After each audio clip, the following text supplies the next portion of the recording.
have arrived at the Clowder House, and I'm joined with Megan Weedman, and she's about to tell us a little bit more information about it.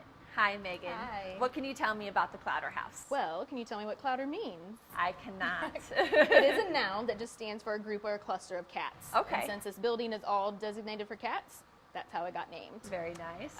Downstairs is 158 cages that are very big cages for these cats to have ample room to live in. And then it has a separate bathroom area for their litter box as well.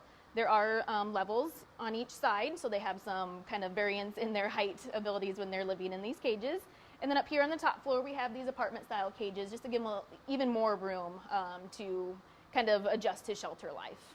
Very good. So what are the benefits of the new condo design that are here? Sure. The new condo design downstairs especially, like I said, it has the more ample room. That helps reduce stress, which helps then reduce if they would happen to get sick, that kind of thing. It just kind of makes them feel more comfortable as they are in our care with us until we can get them into their forever homes. Okay. And then up here, these apartments are even more room for them. And these guys up here are certain behavior cats that we're working with, whether that is overstimulation and play biting, such as Quill here.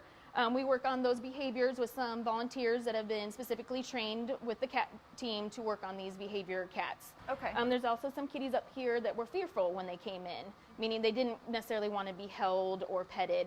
So we put them up here. They have more room. They have some hidey boxes so they can kind of hide and hang out. But then our volunteers will go in there and interact with them and get them more comfortable and used to interacting with humans so then we can place them for adoption. All right, so what do your staff do in order to kind of help with those behaviors up here? Sure. So like I said, the volunteers and the staff are trained to work with these behaviors.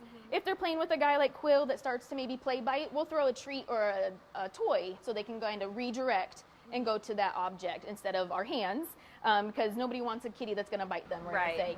As far as the fearful cats, they'll just go in and maybe read to them just so they get used to the human voice. They'll throw treats out to kind of gain their trust. Okay. And as the animal gets closer and keeps gaining trust, then they can start petting with them. And even just the everyday interactions of feeding and cleaning them, that helps gain trust and everything as well. Right. I noticed you have some TVs up here as well. Or do those help with some stimulation? They do. So we can add some visual stimulation for them, just change up their everyday living quarters. We also have some Bluetooth radio, so we can play audiobooks, we can play some music, and we try to switch out their toys and their treats almost daily so that they don't get bored. Okay, so about how many cats does the ARL take care of each day? Sure, that's a good question. Most shelters average around 70% cat population. We are definitely on that average, if not a little higher. We do average anywhere from 800 to 1,100 cats on a daily basis. Wow. That kind of goes up and down, just kind of depending on our season. There is what's known as kitten season around town, and that's usually in the spring, and actually it's hitting again in the fall as well. And so we will see spikes in our intakes because of that coming in.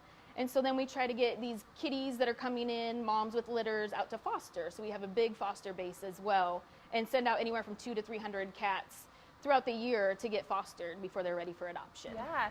What are some of the other steps that the ARL takes in order to make sure that cats are happy and comfortable? And Sure. Well, this building is very highly state-of-the-art, especially with the HVAC design. There are UV lights in our air system, and UV light can actually kill disease. And that helps, to prevent the upper respiratory that can be prevalent in shelters. Right. So that helps reduce their stress so they don't get sick. And it just has a continual airflow that it brings in the outside air, heats it or warms it depending on the season, and then pushes it back out. And that happens multiple times throughout the day. So the fresher the air, the better for them. All right, so say someone at home is having some issues with their cat via behavioral issues. Where might they go to find out some more information on that? Sure, they can definitely visit our website. It's arl-iowa.org/cats. There's a lot of information on that website for behavioral tips and tricks that they can certainly access. Oh, very cool. Well, thank you so much, Megan, for taking time to talk to us today about the Clowder House and everything that it has to offer. Thank you. Thanks for joining us today on our mission to learn about the Animal Rescue League of Iowa. The ARL doesn't receive any state, federal, or United Way funding. It relies on numerous grants, support and donations from businesses, organizations, and individuals just like you. Even if you're unable to offer a donation, there are so many other ways you can help. For more information about the ARL or to learn more about volunteer opportunities and the many other ways you can get involved, visit their website, arl-iowa.org.